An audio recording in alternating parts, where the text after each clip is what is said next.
is there any? Oh, go ahead. I'll edit this. So Okay, I was just gonna say if there's anything in particular you wanted to throw out there or whatever, I'm good with it. So yeah, it just sometimes it just I don't know. I just sometimes I don't even know how I'm going to start. I usually try and think about one thing, and we do have one thing to talk about. At least that's your Kickstarter, but we'll just see where it goes. So it's no. I try not to think about it, so it just works out. It works out fine. sounds good. Like it. So anyway, so what I'll do is I'm going to say 1, 2, 3, and I'll say hello, Tim. Gotcha. Okay, let's go from there. So 1, 2, 3. Hello, Tim. Hey, Jeff, how are you? I'm doing quite well. I see you've got a Mutant Crawl Classics Kickstarter going on, or will be going on. Yeah, actually, gonna be a kickstarting that probably in August, right around August 1st. I was thinking about doing it in July. I mean, it's already done. I just have a lot of personal family things going on in July, so I don't really have time to babysit a Kickstarter. So unfortunately, Right. it's gonna It's have like to wait. planning a birth of a baby, right? Most babies you can't plan the birth, but for a Kickstarter, it's like it's very much a very traumatic, soul-consuming time, and you might want to place that over events that you want to be present and aware and of good mind. It can be. I don't know what I did at my first one. The thing that I think surprised me the most was how often I would like pull up to see, okay, did more people, join in, more people join in? Not, and I didn't look at it like from a dollar standpoint. It was how many people are getting this? Because to me, that was just I was unsure of how much interest there would be. Right, because it's a leap of faith. Mm-hmm. Is because we don't have people asking for this. Nobody's come up and said, Tim, will you produce this module? We got 300 people. We're asking you to write this. Quite the opposite, right? It's just, hey, I've got some stuff that I wrote for, the guys at my table that I normally play with. And I said, you know what? Let's throw this out in the world and see what the rest of the world thinks about it. And yeah, I did that with Scoundrels, which was the most weird project I've done that many projects, but just a very out of the blue. And I was just surprised that it even stuck. I mean, you just don't know. Yeah, exactly. Yes and no. I mean, I will say this. I think that Mutant Crawl Classic and, Dungeon Crawl Classic has a really strong following of people who love the third party stuff, and love the adventures. And actually, who was it? It was Trevor Stamper did on the RPG Zine Facebook page, did a poll not too long ago to see what kind of content people wanted, and overwhelmingly people were saying they wanted adventures. So it just so happens that's the stuff that I've been writing to play with, for my guys to play with and for me to run with them. And so, okay, hey, with a little bit of cleanup and some extra work, we can actually turn this into something. Yeah, that's very challenging. You're right. And I think the thing is adventures do sell. I think Mutant Crawl Classics forever. Well, I think there's a number of reasons that it's the hotness. I think I've never really, talked to people behind the scenes of Goodman Games, but as far as they're very highly supportive of the third parties making, probably more than any other publisher is. Very much so. And I mean, from a third party standpoint, I love it because there's a lot of creative people out there who have interesting ideas and interesting ways of looking at things. And and I really appreciate the fact that Goodman is able to say, you know what, let me take a look at what it is you put together to make sure that it meets certain standards and you're not throwing something out there that is, doesn't represent our image in a good way. Right. And then, here's the license, sign this, and here's what you need to follow. And as long as you follow that, go out there and make cool stuff. Yeah, because I think everybody I've talked to that has published under, of course, not gonna say anything different, but in general, everybody's been glowing as far as the community and also Goodman Games themselves, being very supportive and helpful and promoting these products. So Hmm. yeah, so it's, and I think you are probably right. At least with certain things, there's, at least initially, you're probably going to get a certain amount of benefit of the doubt with a Mutant Crawl Classics or even a OSE product compared to something that's just, or maybe even Morkborg as well. Yeah. I'm not good enough of an artist to do Morkborg. I can barely draw stick figures. So I write content and I have other people make it look pretty with pictures. Well, it looks like the cover for this one is it's "Give Me the Juice." Yeah, here. Actually, I got it right here. If you get me the juice, I actually have my first print test copy, so the inside's already done. But it's, yeah, get me the juice. It's a first level. What I decided to do is it's a first level adventure, but what I'm doing is basing it around to where there's going to be a second, third, fourth level, and continue on with the same, based off of one of the same concepts. And that's that I don't know. One of the things I like about Mutant Crawl Classics is the fact that it says, okay, what would our world look like in 500 or 1,000 years when we have flying cars and laser guns and all these crazy, AI things doing a bunch of stuff for us, and then it gets bombed back to Stone Age, right? So it's, the thing I like about it is, okay, I'm a business person, so I think in terms of businesses and what types of things would actually be around. And one of the things is, well, if they've got all of these electronic goods and items and artifacts and things that they're using, they need to have a supplier of power, right? Right. So I imagine that there would be some company, in this case it's PC Supply Incorporated, or PC Storage Incorporated, who in my vision has thousands of locations all over the world so people can get batteries when they need them. And after the apocalypse, all of those places are, the ones that weren't destroyed are still going to be there and can still be found. So it's kind of envisioning what it would be like different areas. So, this one is based on a warehouse where they store power supplies. Well, right. In a world, I mean, that's kind of the whole, I guess I don't say the shtick, but it's like, I would imagine, I'm not intimately familiar with Mutant Crawl Classics, but you have the primitive weapons, which would be, like the firearms and so forth. But then, the really good stuff is going to probably, say, suck up the juice, like your lasers and I assume plasma or whatever else, electrical uh, type thing. So that would be, but the question is it, but whoever has a large supply of that is actually, that's going to be a very politically powerful thing to own. Yes. Matter of fact, that's how you keep power creep from happening as a GM when it comes to MCC, is by limiting the power and limiting their access to it, and really watching, certain things are going to suck up juice faster than others. So someone could find something that's really cool, but yeah, you get two uses on it and it's done until you find more power. So yeah, and that's actually part of what I've baked into this whole thing is, they may find the power, but do they get to use it? Do they get to keep it? What happens to it? And that's actually, when I look at level 2, level 3, level 4, some of those may be clashes with other villages that are trying to get the same power that they're trying to get. Or maybe they've raided an enemy village has raided a power supply station, and they need to go stop them, otherwise they're going to get crushed. So it's, as I'm looking forward with this, there's a lot of different routes I could go.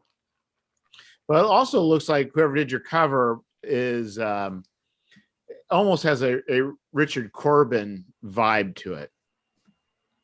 Yeah, that was the guy who did the cover. His name is Gambit Melendez. I actually, so like I said, I'm a business guy. I'm not an artist at all. So my niece happens to be an artist and lives in Florida. So I called her and said, hey, you just graduated art school. Do you know anybody who would be interested in doing some RPG art for me? And first she said, well, I didn't know you're that big of a geek. Second, she said, yeah, You've hit it well. yeah. Second, she said, well, I got a couple people. Let me send some emails out. No, And when then, so when she said, I didn't know you were that big of a geek, yeah. was it a sign of like, oh, I didn't realize you're one of us? Or was it, oh, I'll be honest, I couldn't really tell because she's like I said, she's an art student. She's actually now getting her graduate degree and works in architecture. So she's got her own flavor of it, but I'm sure she's one of us. okay. But that being said, she turned me on to Gambit. Him and I traded some emails back and forth. He's a gamer and he's played some things. He's more of a comic book guy. Told him what I was looking for, and yeah, he came up with the cover and some interior custom pieces for it. And so yeah, it actually worked out really well. I was really happy with it. Yeah, it seems very fitting. Like I said, that the whole, are you familiar with Richard Corbin? A little bit, a little bit. Okay. Yeah. So no, I thought that was really fitting. And it adds a lot of energy in the lines and it's just really well done. Really well done. So you got a team assembled? Is that what you're saying for this project? Essentially the team is just some people that I knew. As far as, like I said, I reached out, I got a hold of Gambit. He did some stuff for me. I actually had Ed Bickford did some things. J.E. Shields did a few things. So there's stock art as well as some custom pieces. Basically, I had to go custom with the stuff that is just going to be found in this module, right? I made, like, the cover that's a custom creature that I made up, right? It's basically a cuttlefish mutated with a salamander, grew legs, and is now walking through the jungle. So, and it attacks just like a cuttlefish, which, if you haven't seen, it's a fairly cool process. Well, I think, right, as long as you're observing it, not experiencing it. The receiving end is not good. I'm going to mesmerize you with my multi-changing colors on the pigmentation of my skin, and then while you're enthralled by that, here, I'm going to shoot my proboscis mouth out and take out chunks. Yeah, not good. And I think, well, the other thing too is, like, I don't know if consumers are this way, but I mean, you and I maybe have gone through like drive-through RPG and different things, and you've seen stock art, maybe other things. Now, like, I can not always instantly pick it up, but man, a lot of times I'll look and it's like, oh yeah, I've seen that. Oh yeah, I've seen that. Yeah. So I think definitely throwing a original piece on the cover is a great way to go, because otherwise it may be less appealing. Did you happen to see my first one that went out? No. So it was called Tribal Games Tournament of Champions, which I don't know if you could see that one there. Yeah. That's a piece of stock art. That actually, that was J.E. Shields did that one. And, with the concept I was going with, I saw it and I was like, oh my God, that's perfect. And so he had done that, I think, in a quarter page. So I reached out to him and just said, hey, I want to use this for the cover. Is that okay?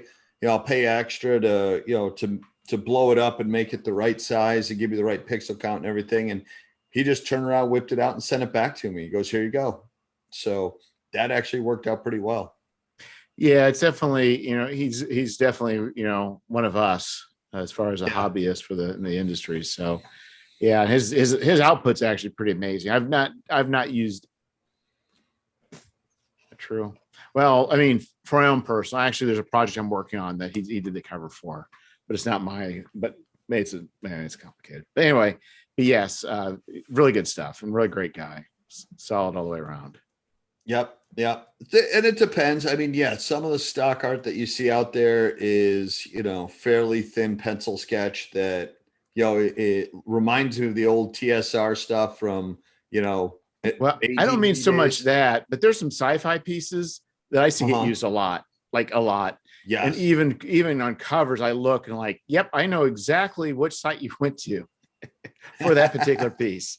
Because I've been tempted to do the same. Because I would look at it. So it's like, and some of those may be through other stock art sites, drive through RPG, but sometimes, but art's expensive. I mean, as well as it should be, and sometimes stock art's really the only way to do it. But where you can't afford it, I think is where it's curb appeal with a cover.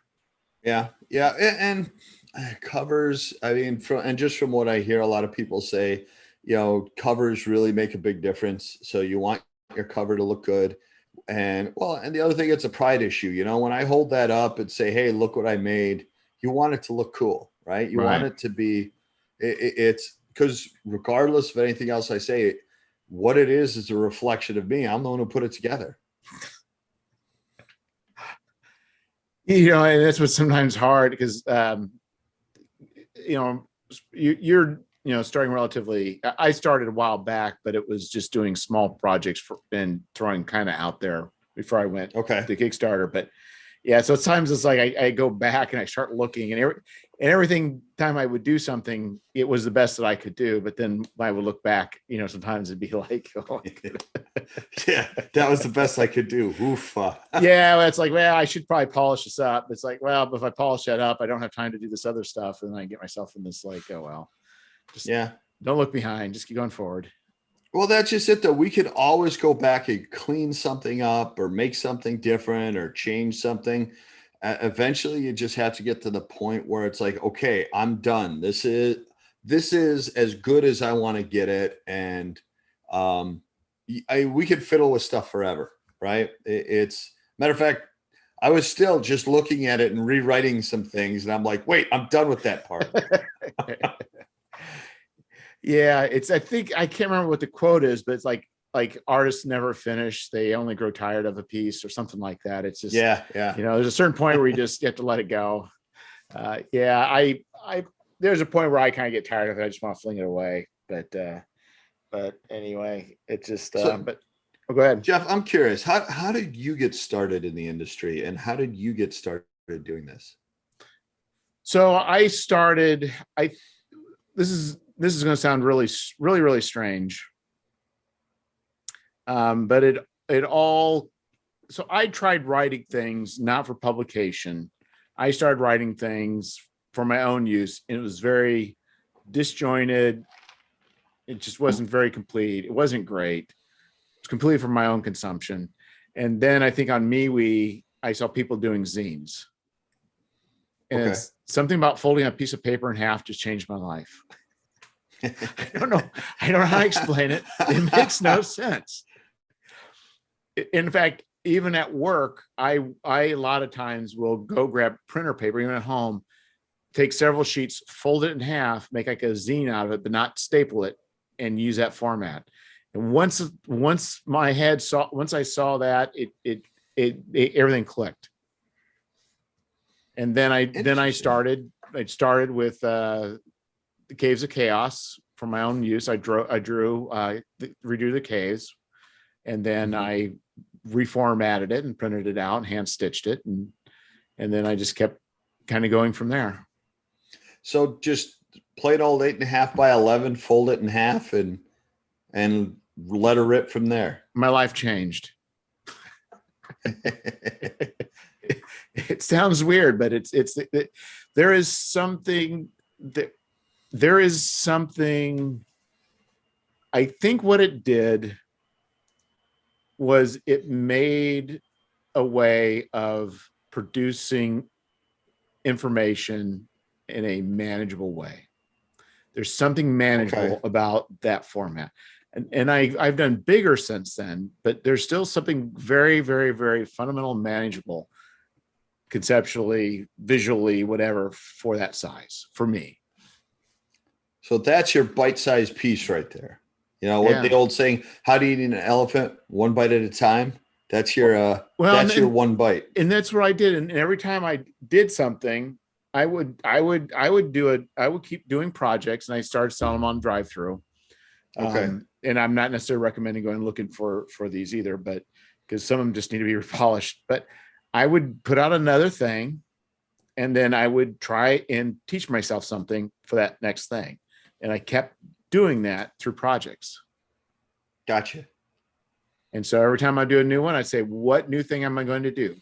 And this time I'm going to add color. How do I add color? Okay. Next, I'm going to add this, what I'm going to do.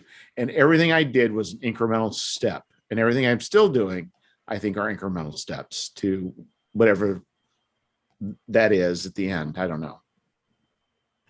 No, I got you. I'm right there with you. It was everything was something new that I had to learn. And then it's a different step in the process. And as I think about future projects, it's like, okay, well, what about adding like tarot cards or something to it? Or what about doing, or some kind of tear out pages? Or, what about in this one I did NPCs and I got, I used some really cool format things for NPCs that are in there. So it's kind of like you said, it's pushing yourself to learn something new as you go through the process, which just expands the quality of the product because you're always adding new stuff to it. Yeah. And I think that's just it. I mean, I think one of the reasons most of us are involved in this is because of the creative challenge to do it. Yes. And you can go into typography, you can do the layout, you can go into writing, you can do all sorts of avenues of it's ways of expressing creativity. It is. And I've noticed everybody has a different part of the process that they really like. Like I was listening to Trevor talk down, and he's really, really into the actual building of the zine itself. Not as much the content, but more okay, I'm pressing the paper, I'm doing the foil stamping, I'm, all of the different things to, and really into what paper am I using and how you're putting together the physical thing that is the zine. And like, for instance, I'm much more into the content side and the layout side, not necessarily the printing side, right? So everybody who does this, their creativity lies in a slightly different part, and everyone's looking at different things. And it's kind of cool to see and learn from other people that are interested in other areas. Well, then I think that's true. And I think there's also some things you just have to do that you don't really want to do, but to get it done, you have to do it.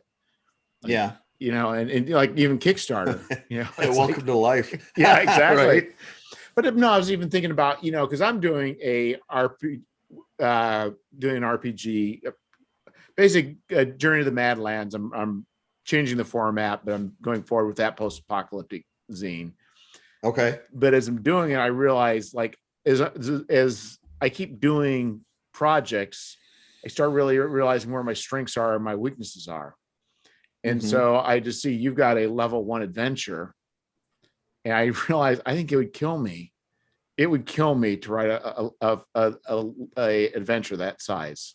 Why is that? Why do you think that? I'm curious. I've heard you say before that you don't write adventures, and I'm curious as to why that is. I think it's because I don't know. It's a different way of thinking. When I try it, it just doesn't work. I'm not saying I could never do it, that I may not get better at it, but I find there are certain things that just come more natural to me and take less effort. Okay. Interesting. To me, the adventure comes very naturally in that it's like telling a story. Okay, how do you start the story? What is your prologue, right? What is the beginning of it? You have to lay out some paths that the adventurers can take, give them choices that they can make as far as where they want to go, have a defined goal as far as, look, here's what needs to happen. And there's multiple ways for you to be able to solve that goal. And then throw some obstacles in their way. And so you've got a distinct, okay, here's the beginning. Here's the goal of what you need to get done. and then throw a bunch of obstacles and other things in the way so that they can, walk around and bump into them, and, maybe they'll miss some of them, maybe they won't. I don't know. And that's the funny part, is every table is slightly different. Like for instance, the guys I usually work with are explorers, and they want to open every door and search through everything. So I can't just half-ass it with, okay, oh yeah, here's some rooms. Yeah, maybe I'll fill those Right. in You're just later. going to throw I in gotta some have it key all done. NPCs for them to talk with, but that's not important to them. Yeah, exactly. Yeah. So yeah, then there's other people who are very much into the role-playing side of it. So that's when you want to have fleshed out NPCs and scenarios where they can, kind of focus on that. So it's, I don't know, what is your base adventure? It's, you've got puzzles, you've got mazes, you've got, um, combat, you've got role playing, different challenges that they need to go through. And it's just kind of putting them in not a sequential order like a train tracks, right? You don't want to railroad it, but at the same time, okay, here are the key pieces they need to hit. So what I thought about doing, and still may do one day, was write a traditional adventure, but then flip it on its head. So Okay. the concept was, I still want to do, but we'll see if I ever get it done. But the idea is run an adventure as being that the characters are goblins. Okay. And then it would be like a hex crawl sort of thing. So you still would have your ogres and your orcs, your bugbears, and your humans, but it would be from the vantage points of orcs, and not orcs, but of goblins. And the idea is they're kind of like the punk rockers that are kind of the oppressed ones. So they just can't get a good shake no matter where they go. Rangers are hunting them down, killing them. The orcs are actually holding like maybe their village hostage and using it for slave labor. I mean, it's like, but take what would be traditional, but then flip it around to a different vantage point where, the goblins aren't maybe necessarily good people, but it's seen from a vantage point of people that just like really maybe through no fault of their own, they're just getting a bad deal all the way around and having to navigate. So like maybe the navigating of the orcs isn't killing them, but it's having to trick them to do certain things, or having to free your people from enslavement or whatever it may be, making deals with ogre, so that everything that you'd have to do wouldn't be from a vantage point of power, but from a vantage point of being conniving. Gotcha. Somewhat, I can't remember where, but I read something similar in that someone redid, I believe it was Lord of the Rings from that vantage point. And it was, at some, I don't know, I just glanced at it. I didn't actually dig in and read through it, but I did get a chuckle out of the fact that, okay, hey, let's see what it's like to go and try and kill Bilbo instead of be Bilbo, Yes. Yeah, but the point is I think, all I really need to do is just write a traditional style adventure and then flip it. But then I just found myself having problems doing that. So it's just I don't know. It just may be, I think most of the time I've done stuff for myself, it's just been one adventure ahead of where the players are at, rather than actually doing something more fleshed out. So maybe that's the difference. I started writing judges' aids. MCC, the book is a little thin compared to like the DCC manual, even though I like the MCC format. And there's certain things in there that they cover, but then they really don't delve into further. And so as my party was going through and as I was running table through different things, I was like, you know what? I want a little more meat on this bone. So I really like the random roll tables. Matter of fact, one of my favorite books that Goodman put out was the 50 things to do with a D50. And which is just 50, actually, I think it's 52 random tables where you roll a D50 to come up with something. And so I really like the random rolls, and I just started creating different tables for me to use when hey, okay, you get back to the village. Here, roll a D8, a D4, a D6, and a D20. Bam. And then, okay, here you go. This is what happens when you get back to the village. So, Yeah, and I find for myself, I've even for doing creativity, I've created random tables for myself. mm-hmm. And I think for me, generating that is easier than just, and maybe that's part of the problem too with some of the stuff. Yeah, I would say with adventures, it's still more running something from people at my home group. That's not necessarily as much of a problem, even though it's still not easy. But trying to actually do something published and being an adventurer, I find daunting. Mm-hmm. But it's just, but I mean, everybody just got their own skill sets. It's just what it comes down to. Yeah, I mean, I wrote. A matter of fact, it was funny. I never thought of really publishing anything until I had written some stuff, and I actually reached out to. I don't know if I should use his name, but I reached out to someone over Facebook who I've never met before, and just basically said, "Hey, I wrote some things. I'm not looking to publish them. I just, you're intimately involved with this product. What do you think of this?" And so I sent it over to him, and he's like, "Yeah, I'll take a look at it for you." So I sent it to him. Within like an hour, he emails me back, "Hey, I want to print this. I want to buy it." And I was like, "You're kidding. I just was looking for validation if I'm on the right track or if this is total crap." And so he's like, "No, I really like it. I see what you're doing with this. I see where your head is at, and you are on track. This is it." So I was like, "Okay, cool." So I started writing a couple more things, and next thing I know, I actually wrote this adventure, Get Me the Juice, and used it at the table, and the guys had a good time with it. And then I'm like, "Hey, maybe I should publish this." And then I saw how much it costs to pay artists for what they want, what they do. And I want them to earn what their stuff is worth, right? So I'm not going to cheap out on it, but at the same time, it's like, okay, if I go dipping into my bank account on this, I don't think my wife will have a happy day that day. So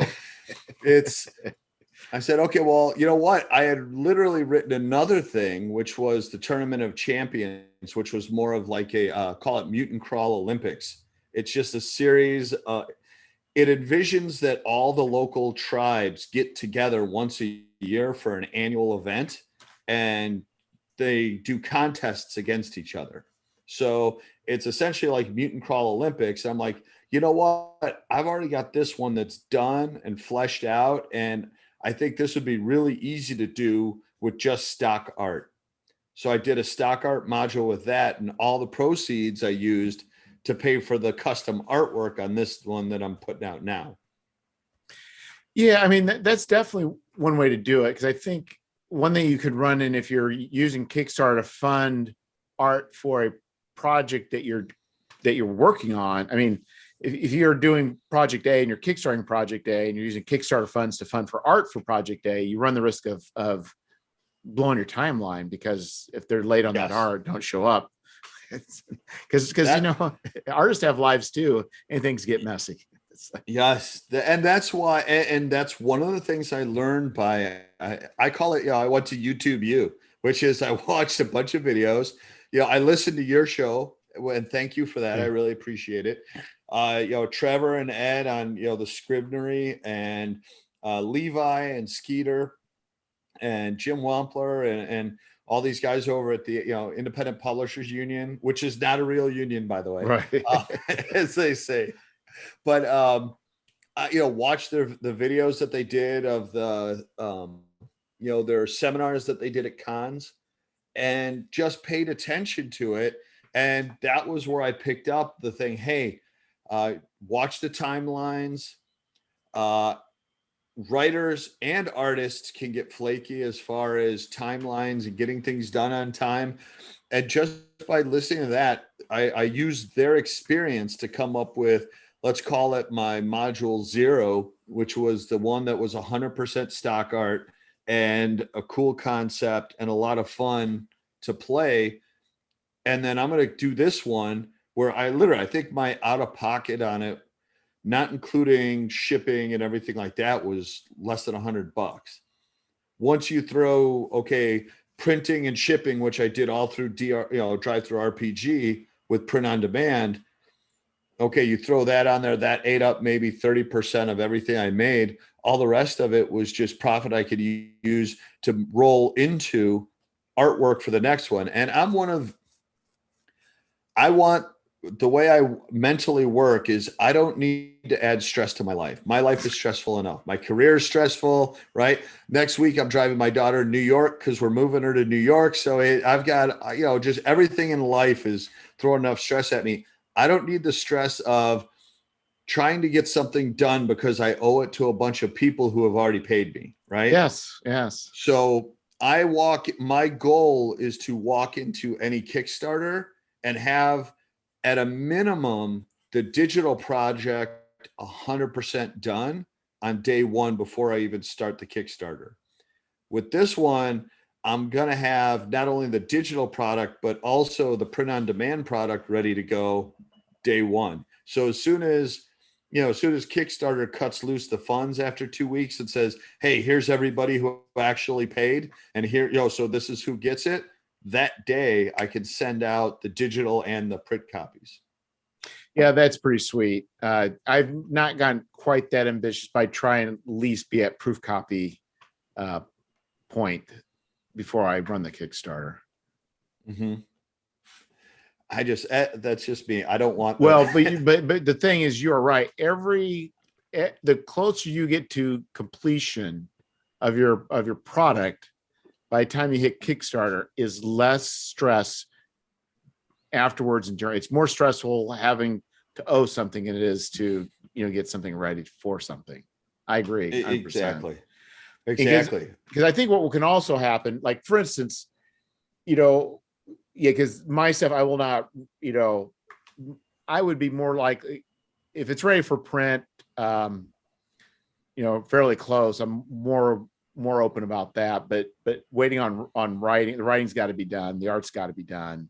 Everything's got to be, that part has for me to feel comfortable. It has to be that way. And I think the risk you run, or at least can run, is that if you don't have your writing done, you don't have your layout done, you don't have your art done, you are going to be a person's likely to be tempted to shortchange the product due to stress. Yeah, that's true. My funny thing, my first job out of college was I worked at an ad agency, and it was interesting is you'd go in the room where all the copywriters were, and you had basically people sitting around and doing nothing, and other people working feverishly, just writing like crazy. And it was like, what's going on? Why aren't those people working? Well, they are, but they're not doing anything. And those guys are working like crazy. They're like, yeah, because they have a deadline. Those people have a deadline in 2 weeks. So they'll start writing feverishly in about another 6 days. So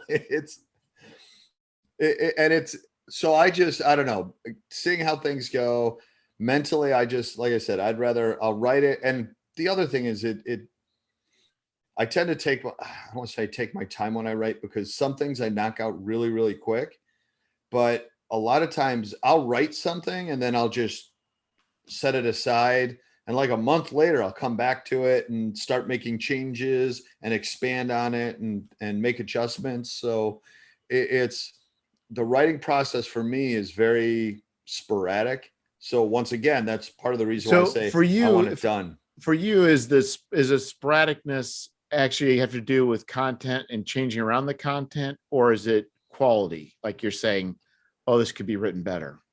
Quality. It is. It's one thing. I learned a long time ago that the hardest thing to do is to sit down and stare at a blank page and write something. So I'm of the mindset that start writing anything. Yeah. Even if it's like, I'll be writing, okay, so they're going to do this, and then this happens, which is going to cause crap load of damage. And then this is going to happen, which is going to be really cool. And I don't know what it is that's going to be really cool yet. I'm just writing. Right. And then I'll come back and start, okay, I'm going to take this piece out and I'm going to start working on this. And then, so I kind of cut it into bite-sized pieces. And like one of the modules that I'm working on right now, it's going to be about 11. I've broken it down into about 11 separate chunks. And then each, like call it room 1, 2, 3, 4, right? 11 rooms. It's not rooms, but 11 rooms, let's call it. And okay, so today I'm going to write up what's going to happen in this room. So I do the description, and then it's going to be, okay, what we're going to find. Oh, okay. Now I have to stat block this. Okay. Right. So and then it just lets me work my way through it piece by piece without, looking at the whole thing at once.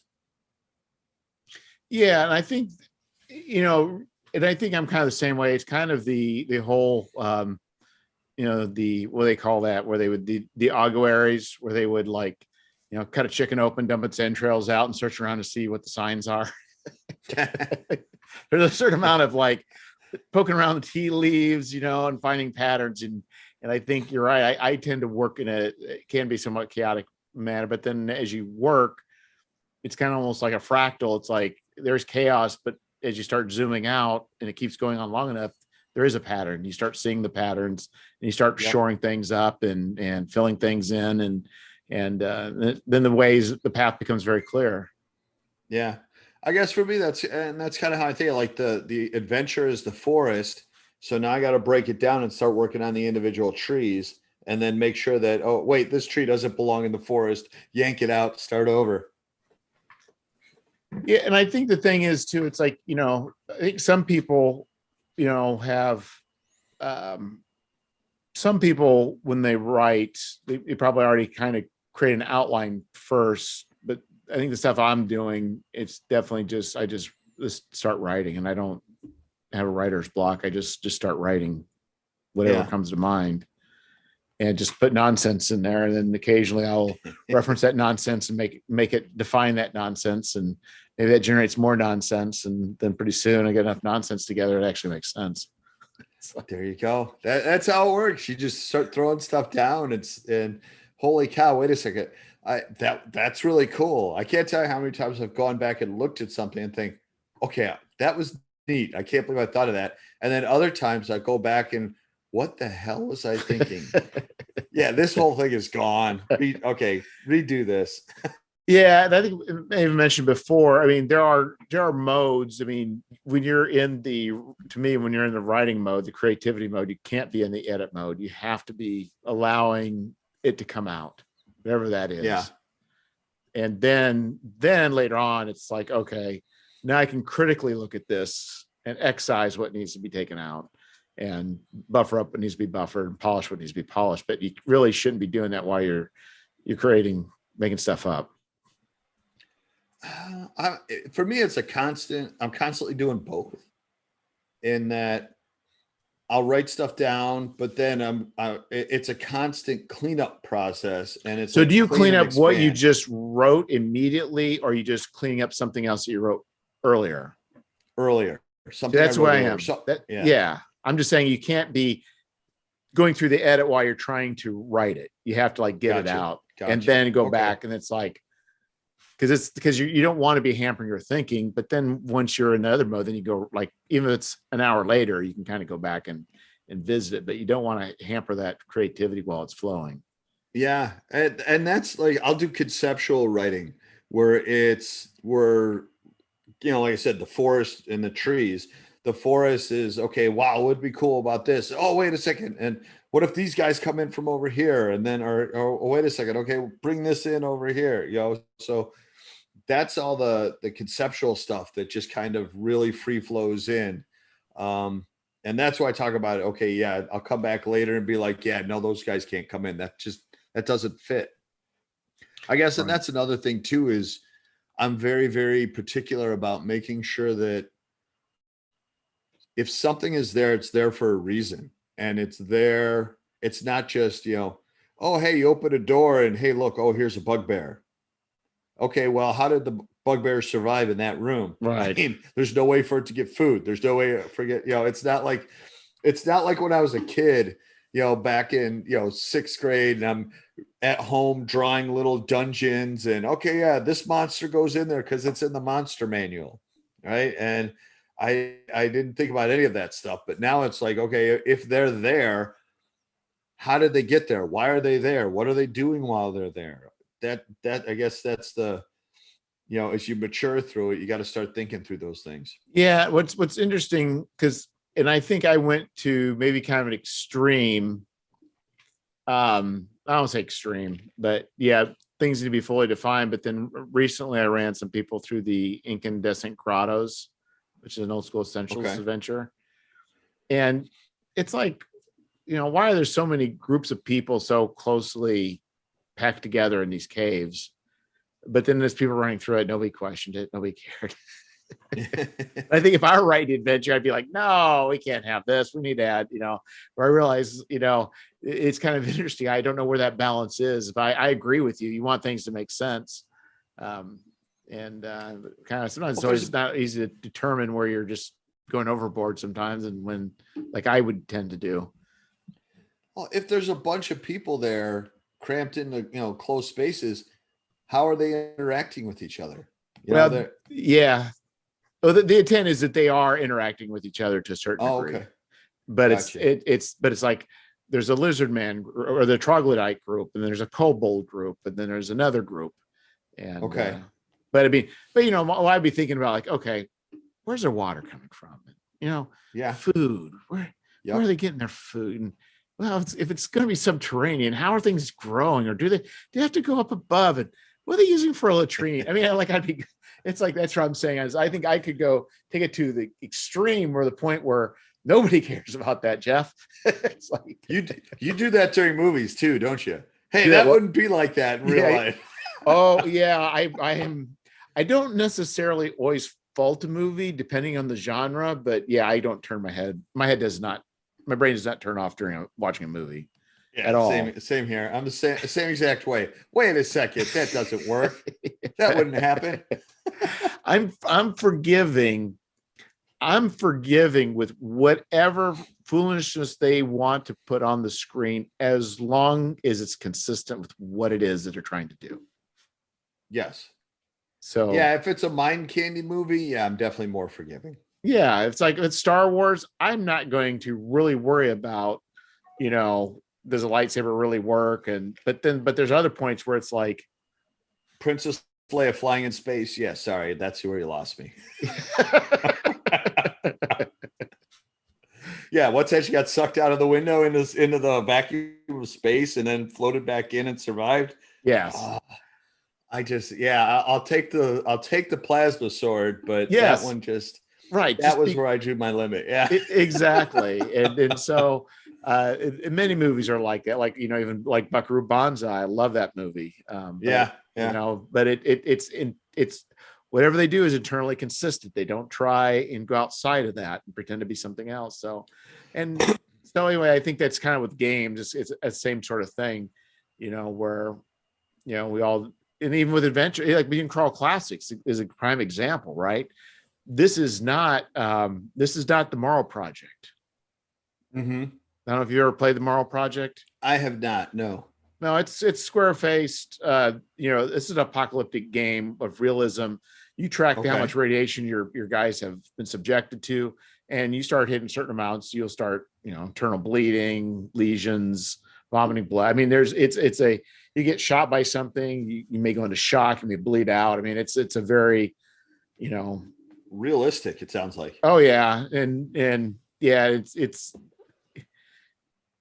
it's a product of its time, but I think the thing is, but compare that to like Mutant Crawl Classics, like nobody wants that. People want the fun, crazy stuff of Mutant Crawl Classics. So it's like, nobody's worried about that, radiation creates mutant powers where, Morrow Project would be like, no, you're talking about, you'd be dead.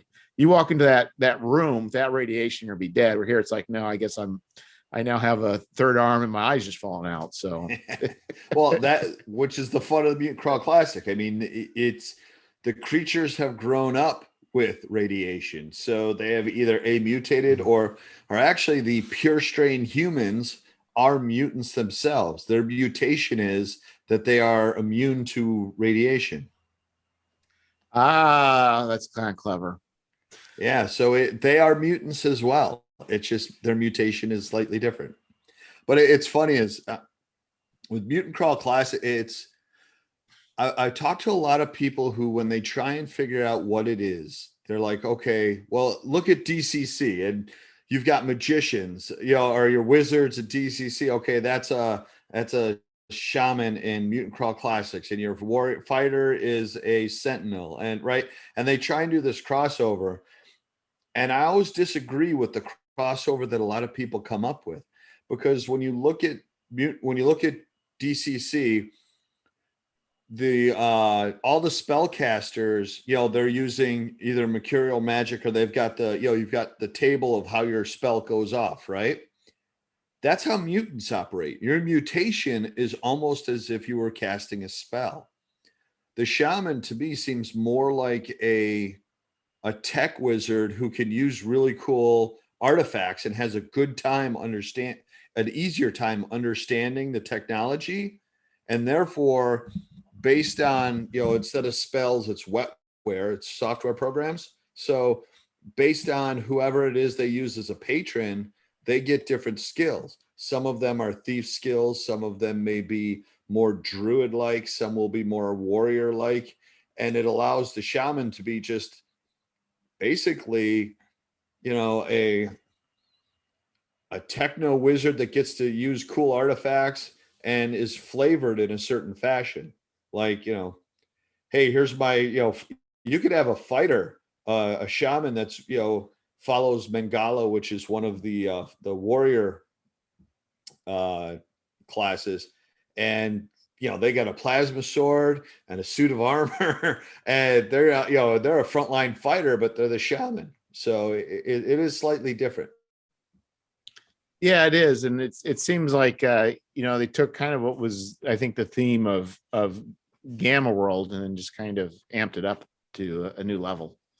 Well, that was Jim Wampler was a big Gamma World guy. I mean, he played that for a long time. If you read, if you talk to him and talk about his history, Gamma World was his thing, and then he created this for Goodman Games, and so it's kind of, you could see how the one folded directly into the other.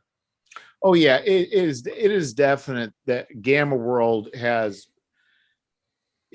I don't want to say it's not quite like D&D that kind of had a wide like D&D created its own genre, but in a sense Gamma World did too, I would say. Yes.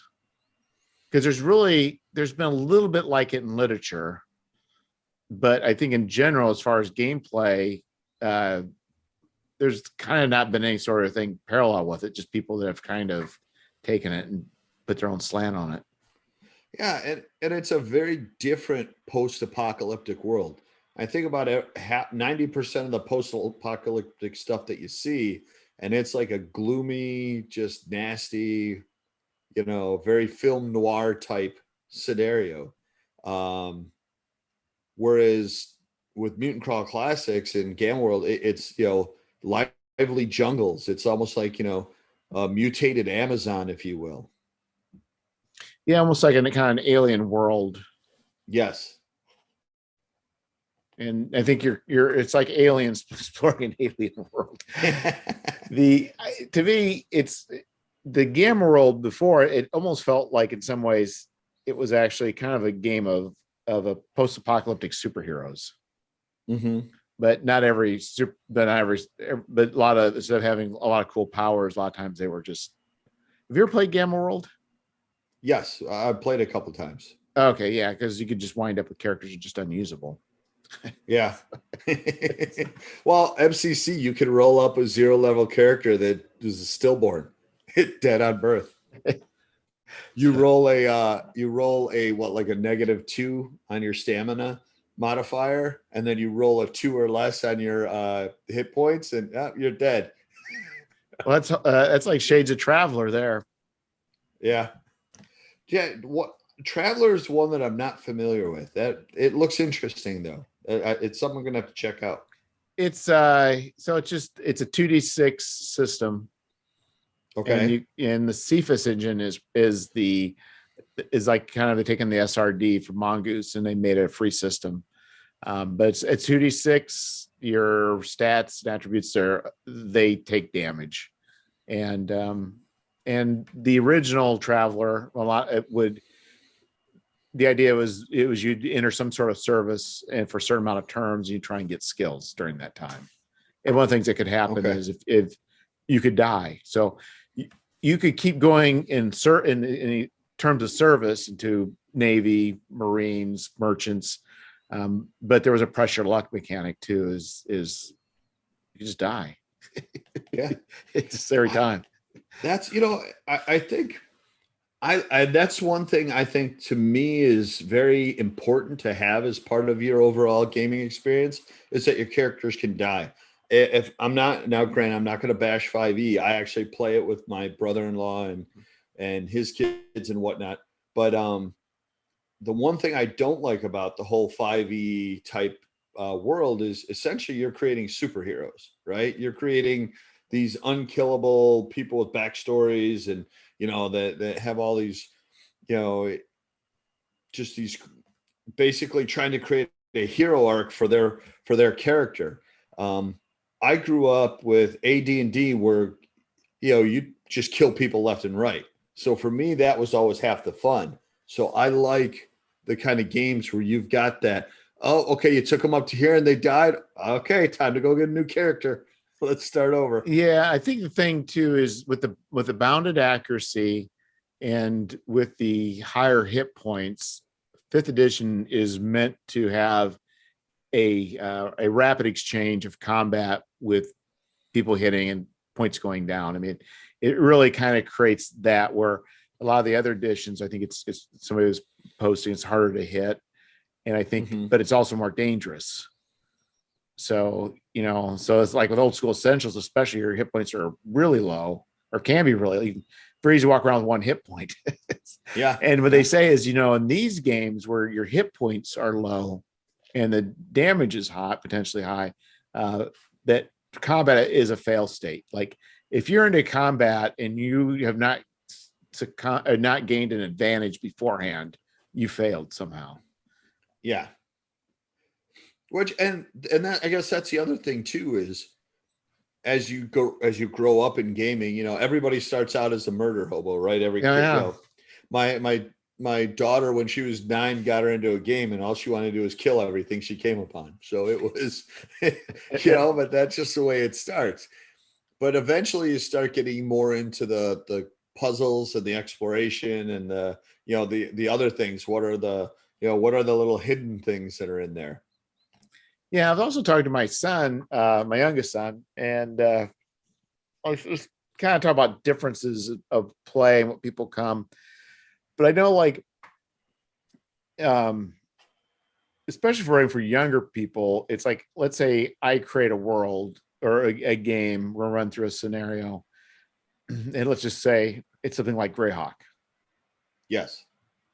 In my mind, I kind of create the setting, the characters all fit within the world, and the narrative all works. The world and the characters kind of work back and forth.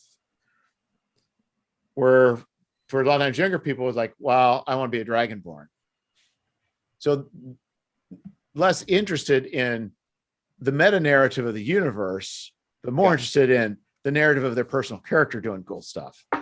Yes. And which I find is kind of an interesting split between. It can be a split between people as far as what they come to play. You nailed it on the head there. I live that on a regular basis. My brother-in-law is really, really, really big into Greyhawk. I mean, he doesn't even want to play anything that's not Greyhawk. That's right. That's his bag. And he'll run games and it'll be, my nephew, my niece, my daughter, myself, my other nephew and niece, right? So we'll do games between all the kids and he'll sit there and talk about, all the different, the heraldry and all the different parts of this. And the kids are like, yeah, I want to kill something. Yeah. It's wait, what do we get to do? It's what I want to do this, and it's funny to see from just to stand back and watch it. And I know what Josh's bag is and what he really likes about it, and that's cool. And I see what the kids like about it, which is something totally different. So it's like, okay, yeah, well, how do we get those together? Well, that's what's hard. I mean, obviously, ultimately, I know this sound wrong-headed, but you got to cater to the character or to the players at that point. It's like, Yeah, but I yeah, think that's a GM's curse, isn't it? yeah. Well, you've got all, and that I guess that's a hard part as a GM standpoint, is we read the adventure and we see all the background, right? We know exactly what building they're going into and all this. And the part that I'm struggling with right now is how do you get some of that information to the players so they understand what's going on? It's like I could write this really cool backstory about what's going on with the warehouse, but the players will never get that. It's something for No. the GM is the only one who's going to read it. But I think even from like a cultural standpoint of a game, you could give hints like, maybe you're listening to somebody and then maybe you hear them speak a few phrases and go back Greyhawk Sulese, and you're like, but maybe that's a hint that they're part of the Scarlet Brotherhood, which means they're trying to that they're actually not who they say they are. If it's like, would you say it was your brother that's the one that loves the Greyhawk? My brother-in-law. Your brother-in-law. Yeah. Now, your brother-in-law, that'd be cool if he could do that. He'd like say, "Oh, and then some people pick up on it. They'd be like, "Oh, wow!" But nobody wants to read hundreds of pages of lore if they're not immediately interested. I mean, the richness you could create if everybody collectively was engaged, as your brother-in-law was, and the types of games you could play, the hints that could be given. But it's very rare that you can actually find somebody that really cares much about your world that you're running as you, the GM. Well, I mean that's actually him and his buddies. That's what they do, and more power to them. That's awesome that they're all really into that Greyhawk scene, and that is and that actually could probably be part of the reason why he doesn't want to play other systems, is just because he likes that just how immersed everybody is in exactly like what you're talking about, that they'll pick up on those little things. Right. And he could just be giggling and coming up with these sly little hints and then watch his players when they hear it, just like, the light's coming on behind their eyes and then get excited. I could see where that could be fun. Yeah. Where it's and then he gets people like, I don't care. Let's just go kill something. Yeah, exactly. I guess that's what happens if you run a Greyhawk game at a con for a bunch of people who have never played Greyhawk before. They would miss all of that stuff. Yeah, and I think it goes along with it was the Empire of the Petal Throne, even though that's kind of gotten marred by recent revelations about the author, but and there's other settings are kind of that way too. But it's RuneQuest is another one that's an amazing amount of lore, like you can get lost in. I've heard about it. I have yet to look into RuneQuest, but I've heard it's kind of like Greyhawk in that the amount of lore is just staggering. There's just a ton of it. Yeah, it's more staggering in the amount of it, but it also plunges deep into, I'm not using it in a disparaging way, but it's got very pagan roots and it explores mythology in a way that no other role-playing game does. Really? So yeah, magic exists. So it's probably one of the I would call it high fantasy in the sense that magic abounds, but it's not quite like it is in it's definitely absolutely not like Forgotten Realms. It is Bronze Age and it's weird mythology and it's conflicting mythology and it is definitely, if you want to get involved in some very interesting history and cultures and situations. So yeah, and your adventures may not actually be traditional adventures. You may be doing cattle raids too. So it's not, And so, but my point is like, yeah, it's a very immersive one, but it's hard to, it can be hard. It can be very daunting to try and penetrate that as a new person or as a new Yeah. GM trying to, like for myself, getting it, wanting to run it. It's just like, it's like, how do you, some things seem like it's hard to, just dip your toe in the water. It's like you either have to plunge fully into this, to make it work or not. And that's what can be daunting with, I think, playing some games or in some settings. Yeah, that is true. Some of them, it requires the history lesson, if you will, in order for you to enjoy it. Yeah, because magic involves everything, and you're tied to certain runes, and you've got certain affinities to certain runes, and that affects the kind of magic that everybody uses, and also kind of affects a person's personality, and even affects how they view life. Yep. And then your characters can die real easy because you can get one hit from arrow, you're dead. Yeah. Oh shoot, I forgot about that. You spend hours and hours and hours rolling up the heraldry and maybe not the heraldry, but the history of your parents, your grandparents, major events, and picking out all your skills and all that. Yeah. And then once leg's stone, you're done. Oops, you fell down and took 2 hit points of damage. You're dead.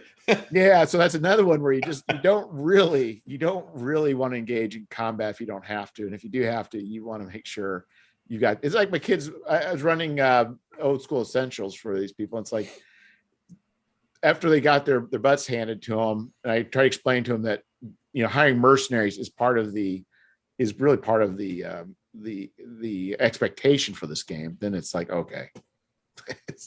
That's your cannon fodder, essentially.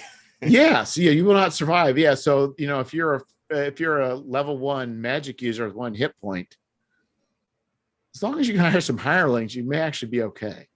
Yeah, exactly. just don't befriend them. Don't get too close to them. Yeah, exactly. So they won't be around for very long. You just keep them well paid. But yeah, it's pretty crazy. So what other games have you played? Have you ventured forth much, or have you stuck mostly with D&D and Mutant Crawl Classics? So I mean, it's mostly I've been Mutant Crawl Class started out, did some DCC stuff and Mutant Crawl Classics.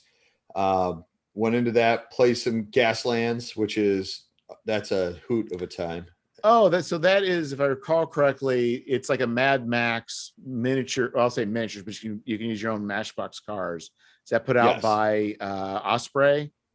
Yes, over in the UK, and it's one of the cool things about it is, if you see that people who are into Warhammer and they spend thousands of dollars on all these miniatures and that, Gaslands is okay. I went to a thrift store and for $5 got I don't know, about 30 different Matchbox cars, took them home, cut them up, glued some guns on them, painted them, and had some fun with that. And then we play with those. So it's Gaslands is a fun little game.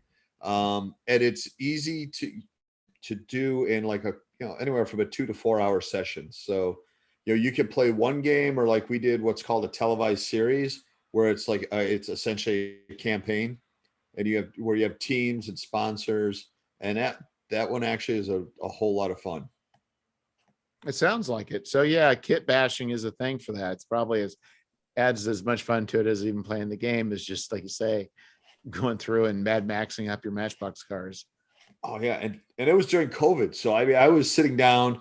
I'd get done with work, I'd shut off the computer, and I'd stay at my desk for another, I don't know, my home desk here for another 4 hours, just painting and gluing stuff on cars and that, because what else am I going to do? It's COVID. No one's going anywhere. No one's doing anything. Oh, yeah, that was pretty crazy. But it was, I played a team that was Rusty's Bootleggers was the sponsor. So it was a bunch of redneck moonshine runners. And I just had fun making the craziest team I could. I ended up getting a bus. So the bus has, 8 passengers on it. So you get 1 attack per passenger.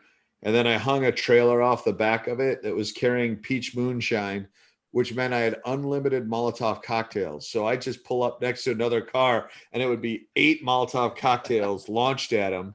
And that was another one of the side effects, is that if you have damage that you take, you're on fire. And so that person will lose hull points on their car while they're on fire every time they have another action until they stop. So it's yeah. He became fairly deadly. I would go the opposite way. So the race would go, let's say everyone went from the right and around in a big circle. I would go to the left. So as they caught me, I'd just bash them with all these Molotov cocktails and watch them blow up. So it was, I'm sure that made them all happy seeing you do oh that. yeah, everybody hated it.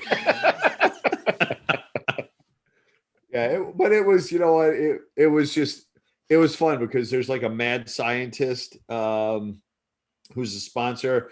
So that person gets like things like death rays and all these other crazy things, and one that's cops, and another one of the guys had one that was he themed his entire team after clowns. So it was all little clown cars driving around. So yeah, it was just a fun way to just, you know, spend a few hours.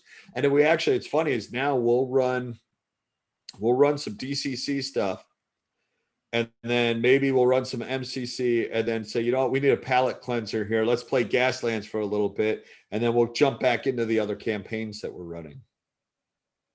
So, so you got a group. So do you guys rotate who's running games, or do you have pretty much a standard GM, or how's that work?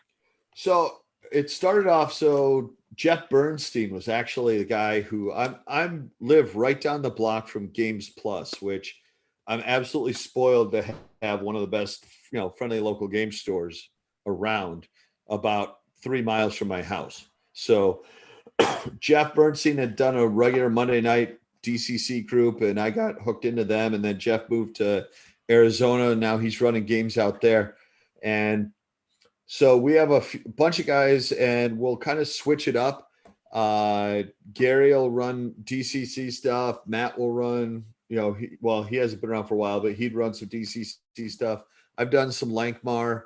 I do all the MCC stuff for the most part. We kind of switch it up, who's doing what, and no one really needs to run Gaslands. It's just show up with your cars and let's go. And and we run it as an open thing. So we'll have a lot of, you know, people coming in just to check it out. Hey, I've heard about this. You know, mind if I sit and play? Yeah, sure. Come on in, and we'll bring them in. And, you know, so we've had a few more than our share of people come in for just one shots. Oh, that's neat. Yeah. So that's it's good when you find a group and you can all kind of share the burden, have the same love. It's sometimes hard just to find a group, you know, that wants to play what you want to run. Yeah. That's true. I'm sure they get a little frustrated with me at times because I'll run a lot of play tests on them. So, hey, here's another thing I made up. And it's like, Tim, that wasn't good. So sorry. Well, you know, you got good friends, they can tell you that. Oh, Monday night, I ran them through a Lankmar one that I made up that turned into a disco theme.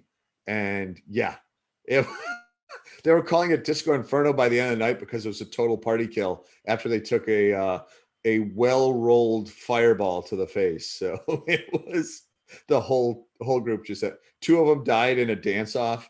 So it was a disco dance-off that they had. Yeah, other than at cons, I don't think I've never been in a Dungeon Crawl or Mutant Crawl Classics game. Really? Okay. Most people, you know, at cons, they tend to run a lot of funnels just because it fits very well at a con. But I kind of like some of the upper level stuff because Magic is totally crazy when you start getting a little more upper level, just with, you know, roll your D20. It's not, I guess I like the Magic in that, you know, like with 5e, it's a cantrip. Here you go, you know, freeze, right? Yeah. And it always goes off where you're just rolling to hit. Whereas with DCC, you roll every time to see what happens with the magic. Right. You know, oh, you did 1d3 damage, big deal. Or holy cow, you just nuked like a 10-mile radius. Yeah, It's exactly. Everybody's dead, including your party. And that's why I kind of like where Magic is not just something that's just tame. Yes, magic is wild and magic is unpredictable. And people back away when the mage says, "Okay, I got this." Yeah. Oh, that actually happened to me in a play test on a Mutant Crawl Classic game that Tim Schneider just put out, when Manimals Attack, and that had these things coming at us, and I happened to be a fern that had a radiation generation, and I just said, "Step back, boys, I got this one." Yeah, everything got nuked. Everything. It was pretty funny. Well, I think that is definitely the fun with at least what I've done with the Mutant Crawl Classics, is just there is just a certain amount. I would say maybe not of all of them, if they can't speak, but there just seems to be, it's just really intended to be fun, like really just Yes. kind of giggle. I mean, not giggle, but just, there's really not really, I don't think ever intended to be any full seriousness to it, which I think to me, Gamma World was fairly serious. It doesn't seem like Mutant Crawl Classics really has that level of intended to have that level of seriousness to it. You know, and that to me, that's the whole point. I mean, these are games. Why do you play a game? You play a game to have fun. Or you're not going to play 10 Candles. It's like, is this fun? You know what I mean? And I guess that's the end of the night. Okay, yeah, thematically it didn't work, but I had a good time. Okay, I've got a friend in Sweden. Yeah. They do LARPs that are like nothing like we do here. It's multiple days, and it could be very intense, and it could be very real world stuff. Like you're in a bunker of World War II and you're being shelled by Germans, and you're just slowly dying. Go. It seems more like the reenactors here, that do the Civil War reenactments and all that stuff. But I think emotionally they do go through that. They to them it's an emotional experience. And even like 10 Candles, where you're playing 10 people and your candles are burning out and everybody at the end's dead. And then you read a letter of the last thing you wrote to everybody. It's just, I think it's meant to be a kind of a cathartic emotional thing rather than but you're right. But who really wants to get, very few people want to get in a room with, 4 of their closest friends and say, by the end of this, we're going to be crying. Yeah. Yeah. I think that's something I'm not going to try. I like to have fun. Games are for me, games are for fun. Hey, if someone else, if that's their bag, hey, more power to them. Yeah, I think not me. For most people there is, for some people, again, it's and also, for some people, I think doing the edgier things, there is a certain value, but you're right. And it's just, finding the right people for the right kind of fun that matches what we do, because right. It's just, some things for some people is fun and other people's like, no, it's just a little too, like, it seemed like the younger people I mentioned before, it seems like, I think the level of which we play often tends to be at the level which, when we grew up, matches the medium that we consumed. Yes. So for me, it was Thunder the Barbarian, maybe a little bit of Star Wars, but it was Alien. It was the fantasy literature it was more Earl Otis, where, that type of weirdness, but then kids growing up today, it's anime. And so for them, it's, they want things, dialed up on the zaniness a lot of times. And it is true. We all go, why do you think old school is going, is kind of a big thing right now, with, all the different old school type systems that you see. I think it's because, I remember back in the day when I was, 6th, 7th, 8th grade, trying to scrape together the money to buy the books and talk my parents into driving me up to Lake Geneva, Wisconsin, so that I could go to the bookstore up there and get them. Now I'm an adult. Now I have some spare cash and I want to relive some of the things that I did because that stuff was fun. And yeah, I think you're right. Cause I think there's a point where a lot of us had careers and family where we couldn't do that. And now we're just, all we really want to do is just give some people and laugh. There's a lot of value in that. Have a shared experience. There's a lot of, it's very cathartic to have these adventures with people. I'm former military and they always talk about, Band of Brothers. And when you go through, certain things, you have a bond with people. And I'm not by any means saying that playing these games is anything like going through the stuff that you go through in the military. But the reality is, when you're sitting there going through an adventure with someone, you could run into that person 3 years later at a con and, oh my God, do you remember when X blah blah blah? And you remember the scenario and what happened. And it creates a camaraderie just on, that shared experience that you guys had doing that.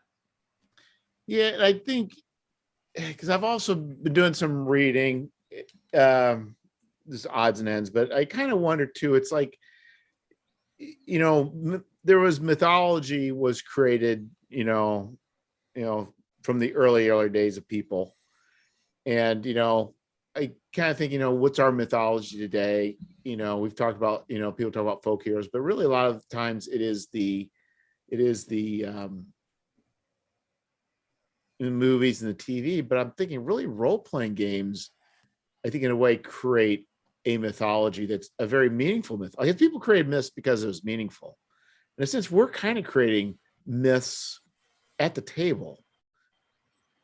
And not that they necessarily take on a religious aspect, but there is something, sacred's not the word, but there is something that does happen. I don't know that we can ever explain what it is, where everybody's together, we're playing a game, we're enjoying whatever that moment is, and a narrative emerges from this thing. Mm-hmm. And there's nothing like it, I don't think, that exists other than in role-playing games. Well, I mean, humans are social animals, right? And we're wired in such a way that we want to be around other people, and we want to,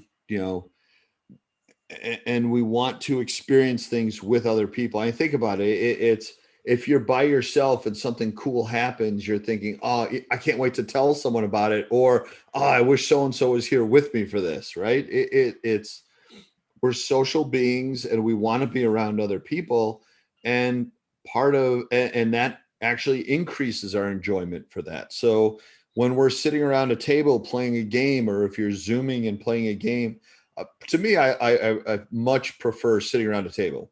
It's, you're seeing all the verbal cues from everyone, and it's not, I'm not a huge zoomer when it comes to playing online games. That's just not, I would rather sit down at a table all day long. And part of it is because a lot of what happens is also the 15 minutes before and the 20 minutes after the game, when you're, sitting there shooting the bull with the people, and, oh, hey, how's your mom? I know that this is going on, and how's this?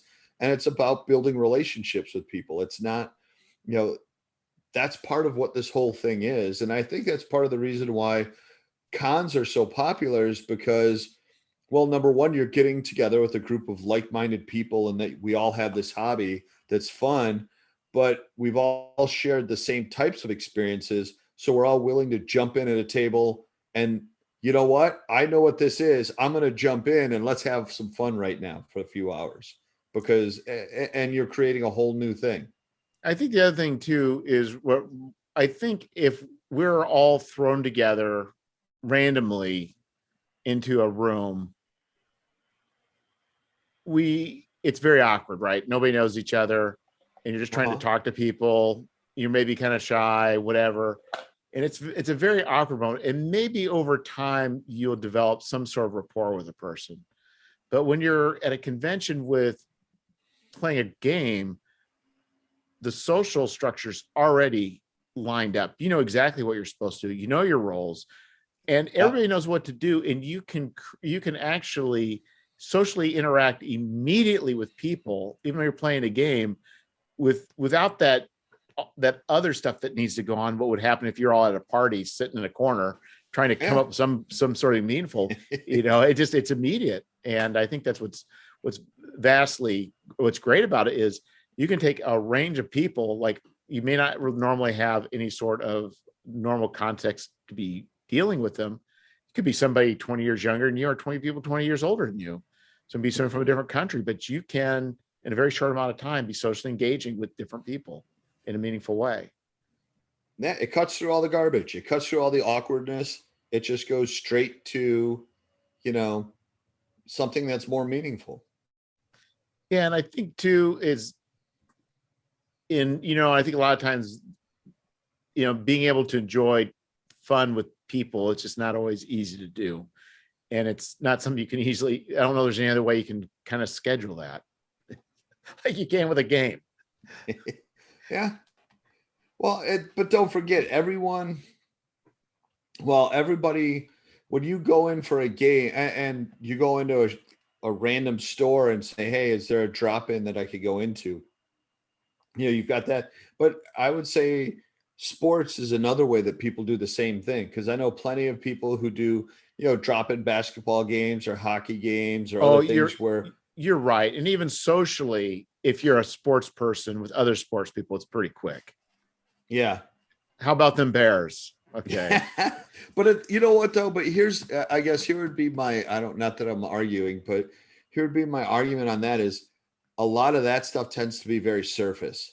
You know what I mean? It's like, oh, hey, how about the Bears? Yeah. And a lot of it is just surface level. Whereas I think some of the gaming stuff, you're actually seeing how the person reacts to different things and the way they do. Now, granted, a lot of times, yeah, you can take a basis of we like the same football team, and that starts the conversation, and then we start building from there and talking about all kinds of other things, and find out other areas that we have in common and where we get along, and you find out cool things about other people, because I don't care who you are, everybody's got some cool stuff that's happened at some point, whether they think it or not. You've done something that at some point I'm like, wow, that's cool. I wish I would have done that. Tell me more about it. Right. But I think with sports, it's very easy to be, oh yeah, how about the Bears? Yeah, cool, awesome, great. Oh, okay. Yeah, have a nice day. Whereas when you're sitting at a game for a while, it's like, okay, who's your character? Tell me about your character. And then you see how they formulate what the personality of this character is and where they're going from. And you can kind of say, okay, I see how this person thinks. Okay, cool. I dig that. What I've also find it's kind of interesting too is that I don't think for casual gamers, but for, we'll say more creative types, the idea of being able to discuss and argue all sorts of things involving mechanics, I think it kind of involves a way of being able to explore and argue about that. I was thinking about this. It's like, if you start arguing any sort of religion or politics, it just turns a relationship sour like immediately. But nowadays, yes. But here you could say, I think the so. Modiphius 2D20 system is crap. And you'd be like, well, what basis do you have for that? And we can go through this whole debate about, this, and nobody's going to be, well, most people are not going to be angry afterwards. Yeah. Unfriended, As long as it's not Greyhawk lore, right? Oh yeah, and I know there are people that still drive me nuts that are just, some of the forums I'm on, it's just like, why are you so upset about this? This doesn't affect you. Like, who cares? Yeah. Who cares? It's a made up realm. Well, having fun. It's just the whole thing, like Wizards of the Coast. Yeah. Whatever. I say Wizards of the Coast. Well, Hasbro. Whatever they do, whatever they denounce, whatever they proclaim, it doesn't affect anything that you've got. Like, why do you even care? Like, yeah. If they say, what, renounce Gary Gygax because he's whatever reason, it's like, who cares? Yeah. It doesn't matter. You got your stuff, or I'm resenting these people because they're not playing it the right way. It's just like, who cares? Who cares? Who cares? It's, and I guess that's the sad part is I think a lot of people have lost the ability to, I don't want to say be cordial, but just to be accepting of the fact that other people are different. Not everybody thinks like me. And I'll be honest, I love the fact that not everybody thinks like me. This planet would be really, really boring if we all thought the exact same way. We'd all be teaching finance, right? Yeah, exactly. Which, by the way, is pretty darn boring to anybody except for me, right? I'm a finance junkie, and I read Warren Buffett's biography for fun. It's, I'm weird like that. I like numbers. I like spreadsheets. But it takes people like me to do what I do, which means that, other people who have created, like I said, I can't draw a stick figure. I literally, I will draw a stick figure that you can't recognize as a stick figure. It's that bad. Yeah, I just have no artistic ability whatsoever. But let me tell you, I'll come up with a new monetary system in a heartbeat. But everyone is different, and everyone is good at something, and everyone has certain things that they like, and certain elements that they can bring into stuff. And I miss the days when you could argue back and forth about things, but still realize that, hey, at the end of the day, you know what? You're still a human. You're still an American. You're still a cool person. Let's go have a beer. Right. We're not attacking the people. We're just discussing ideas and critiquing ideas. Exactly. And it's okay to have different ideas. Well, so I was, of course I was in Ireland for a while, and then and some people I was with from the US was there as well. They would say something and I would make a statement, and then so I go kind of like, wow. And I'm like, I thought about it afterwards, like, I think the people I'm normally with, like, I can make a statement, and my expectation is for you to maybe even counter that statement. Yeah. But I realize they don't necessarily work that way. So if I say, No. I think this writer and such is probably overvalued, there's no counter from that other person. And I realize, you gotta be careful how you state that. But yeah, it's the idea is we should be able to discuss ideas and tease things out, and maybe even have our minds change. Because I don't necessarily come to positions that I state as a matter of I'm unchanging. It's just that this is my current state. Exactly. I think C.S. Lewis is an overrated writer. Okay. Boom. Somebody could say, well, what about the line in which order? Well, we could go on and on, back and forth. They say, well, I think you got a point there, but on this and this and this, and it's just, but I think we've lost that. Most people don't engage in that level of back and forth debating ideas. I grew up like that. So it's, I get in trouble because I'll throw out that bomb and they're like, how dare you? And it's like, whoa, this is a discussion. This isn't Yeah. This is not I'm saying something because, hey, this is a discussion back and forth. It's not my way is right and you're wrong. It's a discussion, we talk back and forth with things. That's how the world works. Yeah, that's how you learn. And I think it is like, even with I think it's kind of with with my sons and even my daughters to some degrees, we're kind of that way where I'll say an opinion. They may agree or disagree, and that's okay. And we can discuss it back and forth. It's like, and that's part of the fun of it. So I've never been to Ireland. I did spend a lot of time in London, and I actually found it kind of similar to what you're saying, in that, it's, you make a statement, and unless they agree with you, well, I take that back. No, this was actually people from the US I was with.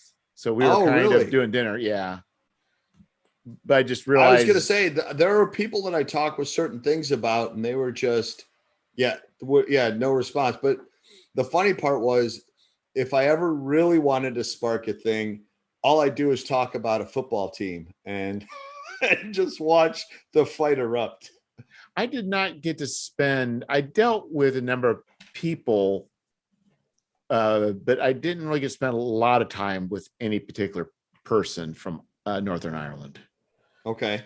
And so, I mean, I kind of got a feel for in general, but I kind of would have loved to have actually spent more time with, but most of the time was not with people from Northern Ireland.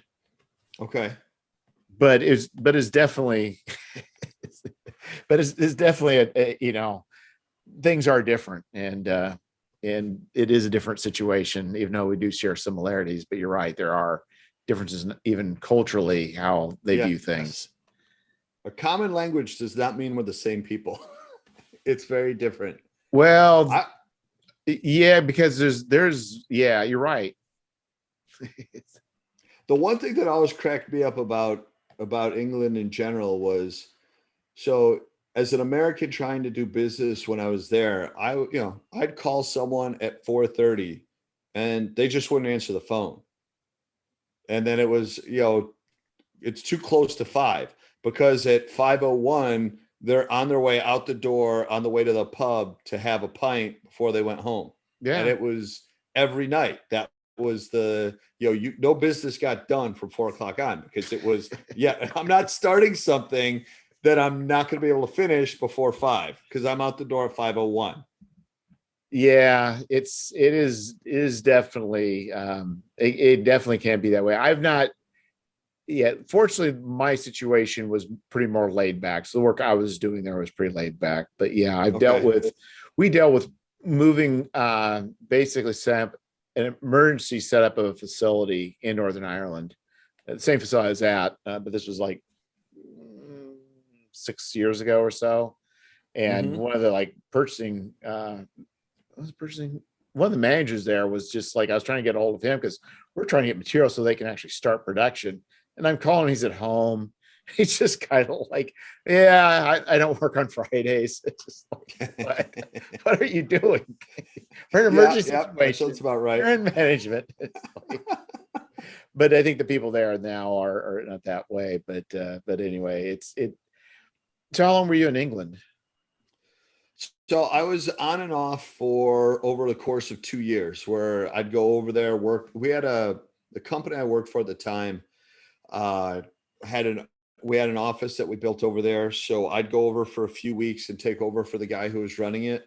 And, he'd stay for a little bit and then come back home, and I'd run everything. And then he'd come back, and we kind of keep swapping out so that I was never an expat. It was, I was there long enough to not be an expat. As soon as I got close to that, it's like, okay, time to come home. I'll tell you, for the most part, every person there was great to work with. It was absolutely the people were amazing. I found it super interesting, the fact that I was in England and everybody would drink Budweiser. And that blew my mind. I'm like, you're drinking Budweiser. Guinness is, an island over. They're like, oh, that's too far away. I'm like, a Budweiser, an American beer, is not. Well, and it's interesting. I mean, it's the food, it's the choices that it's just kind of weird too. It's like, kind of like the same thing. It's like, fish and chips is very popular, but they just want their fries plain for the most part. If not plain, then they're pouring gravy all over it. Don't even get me started on the food. Have you ever heard the one? What's here we go, little joke. What's the difference between the European version of heaven and hell? I don't know.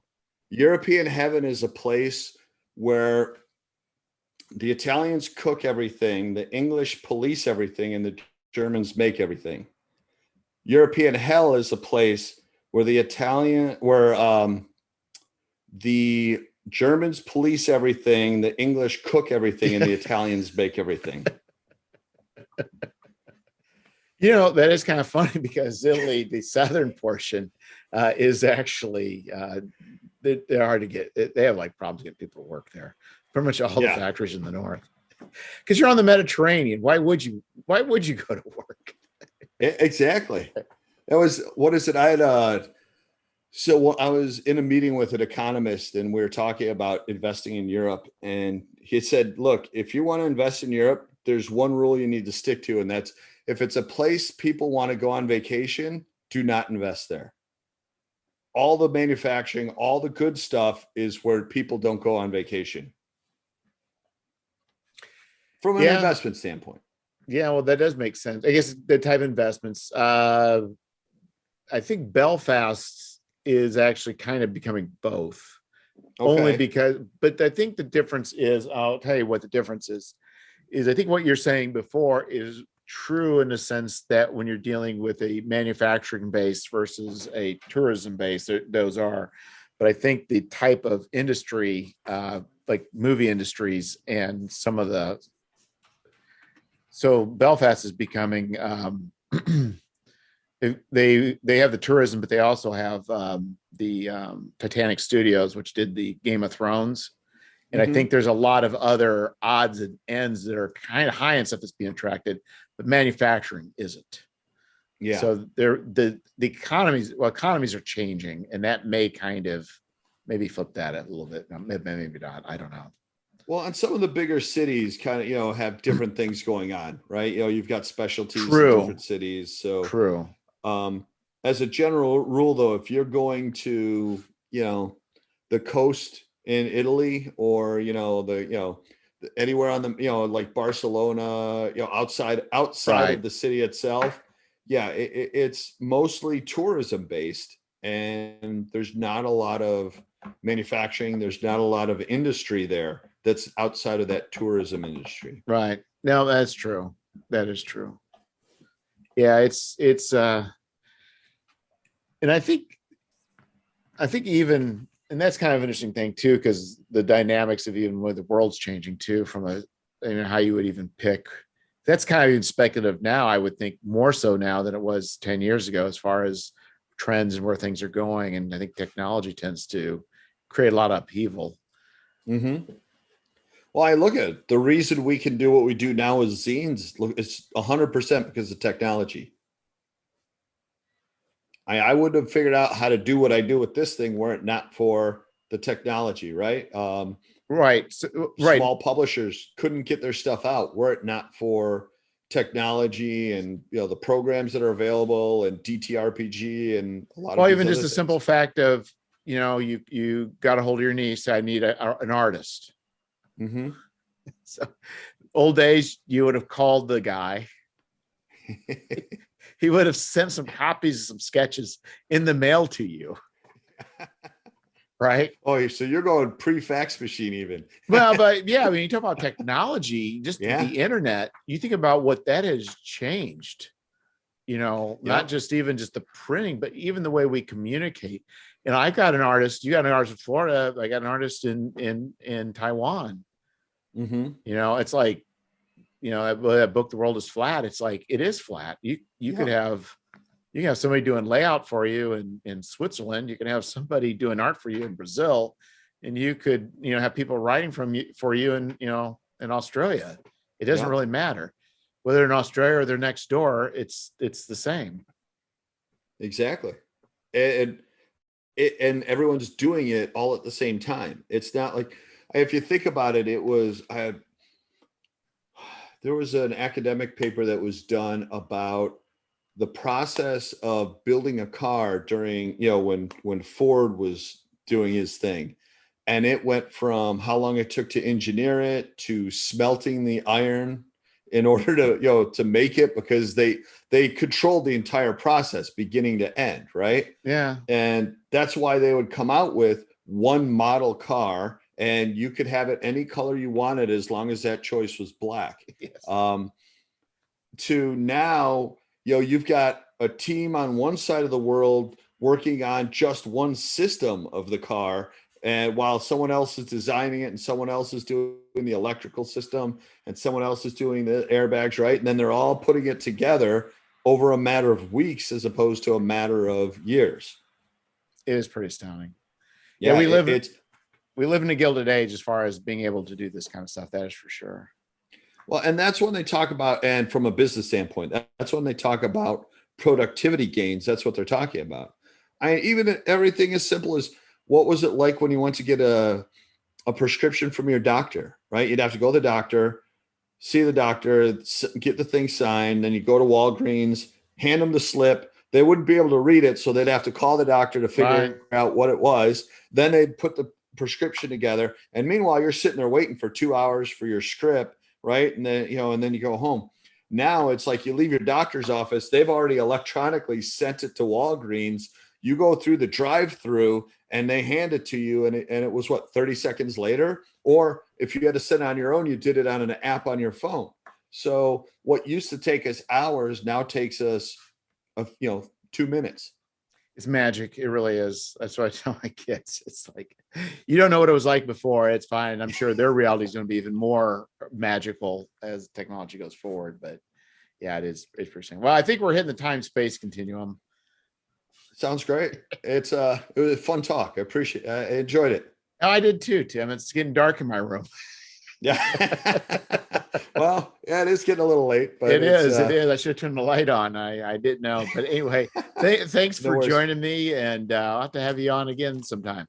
My pleasure. I appreciate it. I really do. Take care, man. And once again, I also want to say thanks for your show, because the modules I put together would not have come out were it not for your show and a couple of others, Trevor and Levi and Jim and Skeeter and some of the other guys out there. So I just want to say thanks where it's due and say that I appreciate the stuff that you've been doing. Oh, I appreciate that. Yeah, it's just definitely, and even honestly, all I've been doing is just interviewing people. I just talk to people. I just get people on there who are interesting and have experiences, and that's that's been something I've been thankful for, is just having great people on like yourself. I appreciate it. It's keep it up. I like it. I'd rather sit there and throw on a podcast and listen to you chat with some people that had cool stuff to say than, listen to another report about who's doing what and, all the garbage that they call news today. So yeah, I appreciate the podcasts. Okay. I appreciate that, Tim. And you take care. Thanks, Jeff. You too. So we'll have to talk financial system sometime. Maybe that'll be the next time. There you go. Create financial systems. It's like, oh, that'd be fun. Yeah. That'd be fun to make, right? Yeah, exactly. So, okay, let's talk about this. Let's assume this environment. Let's assume these resources. It was funny is the thing that I enjoyed the most about the first module I did was I had to create the dice mechanics for all the different rolling for every contest.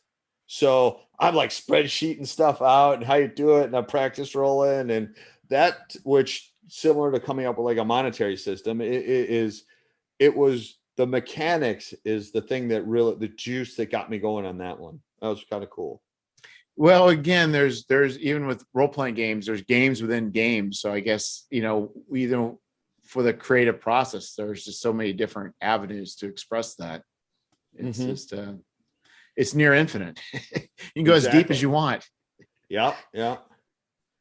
Well, I better go. I gotta give a dog some medicine. My wife's gone and texting me that get her some medicine. So, well, thanks. Hey, I appreciate you having me on.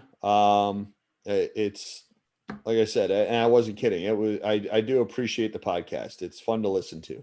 Well, thanks, Tim. I appreciate that. It helps. I mean, it's obviously we're all involved in very small productions, and it's just good to, that it's not necessarily the accolades, but it's like, for a while there, it was like, silence. And I was like, I'm just throwing this out in the void. It's like, is anybody listening? And then eventually people start piping up, and then it's been good. So, but no, it's worth it. It's worth it. Not just that, but I go back and I start listening to some of the older ones. I mean, I started off actively searching. Okay, here's one on Kickstarter. Okay, I'm going to listen to this. Yeah. Okay. Oh, here's one on artwork. Okay, I'm going to listen to this, right? Because that's the information I needed. Now it's to the point where, okay, let's hear about some other things. So I'm going and just randomly listening to some of the older ones too. Yeah, and it's definitely just all, I mean, a lot of them do tend to be around publishing, but they're just, some people are just fairly random, and I plan on having some fairly random people in the future as well. So cool. Well, hey man, keep it up. Have a good night. Hope everything goes well with the dog. Thank you very much. I'll talk to you later. I'll be dropping this on Saturday morning as a plan. So okay, cool. Appreciate it. Thanks. Take care. All right. Bye. Bye.